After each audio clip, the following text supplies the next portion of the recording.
여러분 안녕하세요. 오경영 선생님입니다. 자, 이번 시간에는 교과서 104쪽 발표할 내용을 준비해 보도록 하겠습니다. 자, 그리고 다음 시간에는 발표할 내용을 정리해서 그 다음 시간에는 발표를 해보도록 할 건데 우리의 상황이 지금 여의치 않기 때문에 가족 앞에서 우선 발표를 하고 대면 계약한 이후에 시간이 되고 여력이 된다면 선생님과 친구들 앞에서 발표해보는 것도 좋을 것 같습니다. 그럼 우리 오늘은요, 발표할 내용 함께 준비해 보도록 합시다. 자, 1번. 서운에 반해서는 우리의 미래에 대해서 발표해 보려고 합니다. 우리의 미래에 관련해 어떤 것들을 조사해서 어떤 다양한 자료들을 적재적소에 넣어서 우리가 잘 발표할 수 있을지를 생각해 보면요. 우리의 미래. 우선 주제가 너무 심오해. 그리고 추상적이야. 이럴 때는 우리에게 좋은 방법이 있습니다. 바로 교과서에 나온 것과 마찬가지로 생각 그물을 그려보는 거예요. 생각 그물. 너무 심오하다. 그리고 좀 추상적이다 할 때에는 이렇게 구체적으로 생각이 뻗어나갈 수 있는 생각 그물을 그려보는데요. 자, 우리의 미래를 했을 때 미래는 우선 직업을 먼저 생각해 본다라고 한다면 사라질 직업과 새로 생길 직업, 사라질 직업과 새로 생길 직업을 한번 또 생각을 해볼 수 있고, 선생님은 미래의 직업을 이렇게 생각하기 전에 과거의 직업을 한번 생각해 볼 것 같아요. 왜냐면 과거를 살펴보면 현재와 미래를 생각하고 미래를 준비할 수가 있거든요. 그래서 과거의 직업에 대해서 생각을 해볼 것 같은데, 과거의 직업 하면 우리 지난 시간에 배웠던 내용 중에 맞아요. 보부상 있었죠? 보부상이 생각이 나고, 또 전화교환원이었나? 전화교환원. 자동으로 이렇게 연결이 안 돼서 전화교환원이 있었다. 네, 이렇게 생각을 할 수가 있는데, 그럼 과거의 직업, 미래의 직업까지 했어요. 또 우리의 미래 하면 우리 반 친구들을 가까이서 생각을 해서 우리 반 친구들의 장래 희망, 친구들이 원하는 직업, 원하는 까닭까지 이렇게 생각을 할 수가 있겠네요. 그런데 이 자료는 우리 반 친구들의 장래 희망에 대한 이 자료는 지금 쉽게 얻을 수 있는 자료가 아니기 때문에 우리가 조금 이 자료는 패스하고 다른 것들로 최대한 우리의 미래에 대한 발표를 해보도록 할게요. 네, 페이지 넘겨서 2번 보시면요. 친구들과 의논해 우리의 미래에 대해 모둠에서 발표할 주제와 내용을 정해봅시다 라고 했는데, 친구들과 의논할 수 있는 상황이 모둠에서 뭔가를 정할 수 있는 상황이 지금 아니죠. 그러니까 우리 스스로 발표할 주제와 내용을 선정해봅시다. 선생님이랑 같이 해볼 건데 선생님이랑 비슷하게 하셔도 되고 되고 여러분 스스로 새로운 내용을, 주제와 내용을 잡으셔도 됩니다. 선생님은요, 우리의 미래에 대해서 미래의 직업과 우리가 준비해야 할 능력이라고 주제를 잡아봤습니다. 미래에는 어떤 직업들이 있을 거고 그것을 위해서 우리는 이런 능력을 쌓아야 된다라고 선생님은 발표를 하고 싶어요. 그것을 위해서 필요한 내용은 당연히 미래의 직업인데 현재부터 계속 유지되는 직업도 있을 거고 새로 생길 직업도 있을 겁니다. 그리고요, 그것을 위해서 우리가 준비해야 할 능력, 역량을 선생님은 발표를 할 거예요. 그래서 이거를 선생님은 발표를 할 건데, 그 발표를 하기 위해서 이번 단원에서 가장 중요한 내용 뭐라고 했죠? 바로 자료입니다. 어떤 자료를 찾으면 좋을지 생각해 볼 거예요. 3번에서. 자, 선생님이 어떤 자료를 선택하면 좋을지, 우선 필요한 자료가 무엇이 있을까요? 미래의 자료. 미래에 대한 자료. 미래의 직업 전망에 대해서 선생님은 어떻게 자료를 찾지? 우선 우리 반 선생님이 예전에 과제로 선생님네 반, 우리 반 친구들의 예측 자료가 있어요. 우리 반 친구들이, 선생님네 반 친구들이 미래에는 이런 직업이 생길 것 같아요 라고 올린 자료가 있는데, 그것을 우리 반 친구들의 예측 자료를 표로 정리할게요. 표로 정리한다. 또는 무엇이 있을까? 같이 생각해 봅시다. 선생님이 아는 한국직업능력개발원 이런 사이트를 알거든요. 그래서 한국직업능력개발원이라는 사이트에 보면 미래의 직업에 대해서 이렇게 예측해 놓은 자료를 선생님이 이렇게 검색을 하다가 찾았어요. 그래서 한국직업능력개발원은 그런 자료를 활용한다. 그 홈페이지 누리집에 가서 그 자료를 활용할 수도 있을 것 같고요. 그럼 우리가 준비해야 될 역량은 우리가 지금부터 준비해야 할 역량은 선생님의 생각을 우리는 이런 것들을 준비해야 될 것 같아요 라고 하는 것보다 미래 전문가의 어떤 인터뷰나 그리고 그런 전문가들의 책을 통해서 그런 전문가들이 쓴 책을 통해서 자료를 찾는 게 좋을 것 같아요. 그래서 선생님은 이런 자료를 이렇게 찾겠다라고 지금 계획을 했습니다. 네, 자료를 만들기 전에 106쪽에 보면 어떤 식으로 제시하면 좋을지 주의사항들이 나와 있어요. 우선 발표하는 상황의 특성에 맞게 자료 제시하는 방법이 달라지는데 발표하는 상황이 교실에서 친구들에게 발표할 때 그 특성은 여러 사람 앞에서 발표를 하는 겁니다.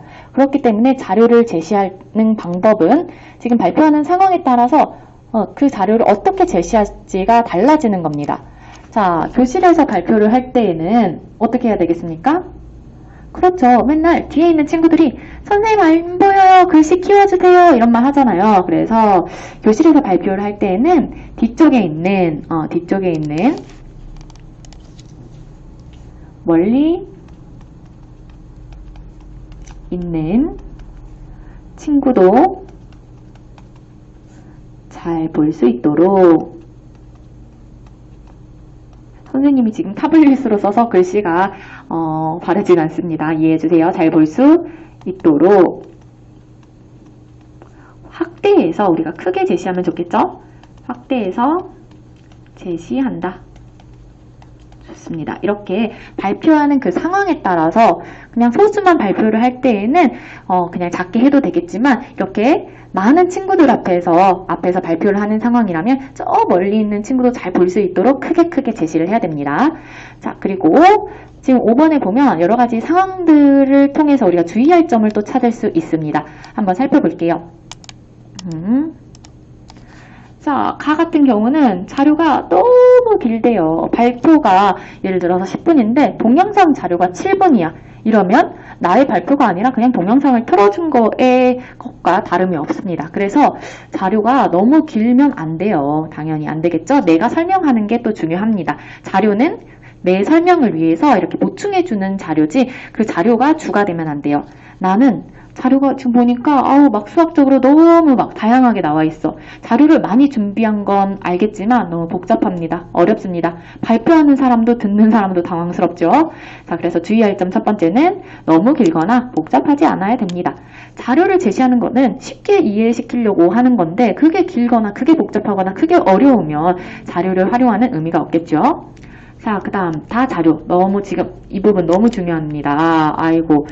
지금 여러 가지 도표를 이 친구는 제시를 하고 있는데 듣는 사람이 자료를 어디에서 가져왔을까라고 했어요. 맞아요. 지금 자료를 제시할 때는 여러분 너무너무 중요한 거 바로 여러분들이 아는 그 단어를 한번 이야기해 보세요. 맞습니다. 출처를 밝혀야 돼요. 무엇 때문에? 자료의 저작권 때문에 너무너무 중요한 이야기입니다. 그래서 자료를 활용할 때에는 글씨가 너무 마음에 들지 않습니다. 때에는 바로 출처, 어디서 가져왔는지 출처를 밝혀야 합니다. 이거는 꼭 적어주세요. 그 이유는 바로 저작권, 모든 자료에는 저작권이 있습니다. 그 자료를 만든 사람이 그 저작권을 가지고 있는데, 저작권이라는 것은 그 저작물을 보호하려고 그 저작자에게 부여한 권리라고 합니다. 그러니까 그 사람이 만든 사람을 위해서, 만든 사람의 그 저작물을 보호하기 위해서 내가 그 자료를 가져왔을 때는 여기서 가져왔어요 라고 꼭 출처를 밝혀야 되고, 그리고 저작한 그 사람의 의도에 맞게 써야 되는 거죠. 나는 이거를 교육적인 용도로 만든 자료인데 그거를 가져가서 이렇게 가져간 사람이 다른, 내가 원하지 않는 용도로 써버린다면 그거는 그 사람의 저작권을 무시하는 행동입니다. 그래서 자료를 활용할 때는 꼭 출처를 밝혀야 되고 저작자의 의도에 맞게 써야 되는 겁니다. 자, 이거 너무너무 중요합니다. 저작권. 그래서 출처를 꼭 밝혀야 된다는 거. 네, 107쪽에는요. 지금 발표 내용의 어떤 자료를 어디서 가져올 것인지를 이제 정리를 하는 거예요. 오늘은요, 발표할 내용을 준비한다라고 했잖아요. 그래서 여기까지 해볼 건데요. 아까 선생님은 여기 미래의 직업과 우리가 준비해야 될 능력에 대해서 발표를 한다고 이야기했었어요. 지금 그래서 발표할 내용도 미래의 직업, 우리가 준비해야 될 역량, 이렇게 두 가지를 발표한다고 했었고, 그 자료의 종류와 자료 찾는 방법도 대략적으로 이야기를 했는데 여기에 다시 깔끔하게 정리를 해볼게요. 선생님은 미래에 새로 생길 직업에 대해서 자료의 종류는 선생님이 아까 우리 반 친구들이 이렇게 써준 자료가 있다라고 했잖아요. 그래서 우리 반 친구들의 의견을 정리한 표. 자료의 종류는 표입니다. 선생님이 준비한 자료의 종류는 표예요. 표. 출처는 당연히 우리 반 친구들의 의견을 조사했기 때문에 우리 반 친구들의 의견이고요. 그리고 선생님이 작성한 표입니다. 그래서 출처는 친구들의 의견을 이제 선생님이 표로 작성했기 때문에 친구들의 의견도 출처가 될 것이고, 그리고 선생님이 작성한 표도 출처가 될 수 있겠죠.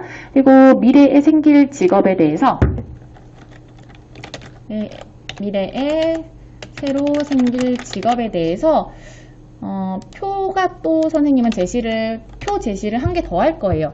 이거는 선생님이 아까 말을 했는데 한국직업능력개발원의 그 홈페이지 누리집에 보면 새로 생길 직업에 대해서 예측한 표가 있더라고요. 그래서 선생님은 미래에 새로 생길 직업에 대해서 한국직업능력개발원 누리집을 출처 삼아 거기서 가져올 거예요. 그 표를요. 그 다음에 자료 세 번째는 우리가 준비해야 될 능력인데요. 우리가 준비해야 할 능력, 선생님 한 세 가지를 정리하려고 합니다.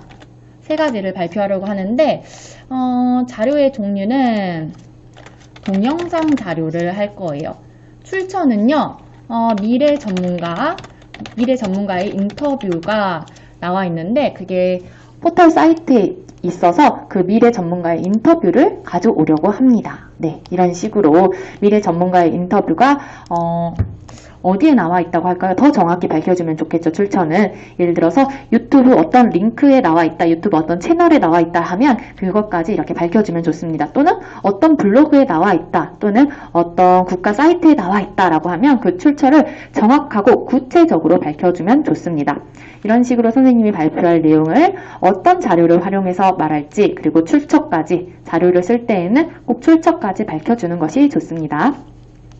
자, 그리고 마지막으로 우리 이거 읽고 마치도록 할게요. 저작권 너무 중요합니다. 문학, 예술, 학술에 속하는 창작물의 저작자나 그 권리를 이어받은 사람이 저작물 같은 경우는 모든 저작권의 그런 건 아니지만 그 저작물이 저작자가 이제 죽더라도 그 다음 사람, 이어서 받는 사람이 있어요. 그래서 그 권리를 이어받은 사람까지 이렇게 행사하는 권리를 말해요. 다른 사람의 창작물을 사용할 때는 반드시 허락을 구하거나 출처를 밝혀야 합니다. 이렇게 꼭 출처를 밝혀야 돼요. 발표 자료를 만들 때 컴퓨터를 활용하면 글, 그림, 동영상 같은 자료를 쉽게 만들 수 있고 발표할 때 효과적으로 보여줄 수 있습니다. 맞아요. 글, 그림, 동영상 같은 자료를 우리가 쉽게 찾고 만들기 위해서는 컴퓨터를 활용하는 것이 좋겠죠. 자, 이렇게 해서 발표할 내용을 우리가 오늘은 정리를 해보았어요. 보면 발표할 내용을 생각구물로 한번 정리, 그리고 표로도 이렇게 정리를 했고요. 그래서 그 상황에 맞게 크게 친구들 뒤에서 볼 수 있도록 확대해서 제시해야 되겠구나 라고 이렇게 주의사항까지 살펴본 뒤에 우리는 그래서 이런 내용을 발표할 건데 여기에서 찾아서 이런 자료로 정리할 거야 라고 우리가 오늘은 이제 발표할 내용을 준비해 보았습니다. 그러면 다음 시간에는 발표할 내용을 이제 정리할 거예요. 대본을 쓰듯이 우리가 발표할 내용을 정리해서 그 다음 시간에는 직접 발표해 보도록 하겠습니다. 오늘 이 시간에 배운 내용은 여러분들이 직접 해보는 게 중요하고 이런 흐름으로 우리가 발표를 준비하는구나를 이해하시면 되겠습니다. 자, 오늘 수업은 여기까지이고요. 다음 수업 영상에서 만나도록 하겠습니다. 안녕!